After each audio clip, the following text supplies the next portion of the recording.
Overview: setting up branding for your Zenler site. Log into your admin dashboard and go to Site and into Branding. How to easily set up site branding, your logos, favicon, fonts and colours, all from branding inside Zenler. You can upload your own logo to show on the front end of the site.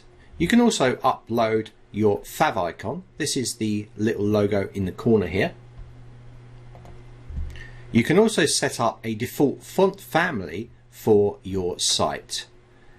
Or you can set up your own font pairs for that individual styling and select the style associated with that font.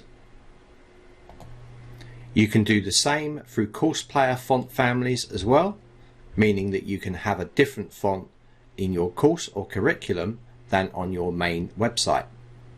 Lastly, down here we have the colours. You can set up all of the colours custom to your branding inside of this area, including the header, footer, body, course player or curriculum, community and the blog.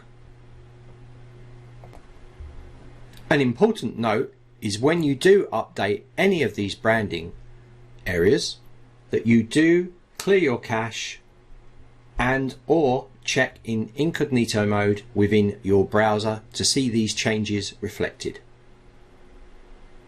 For more information on specific areas of the branding, please look at the supported support docs on these features.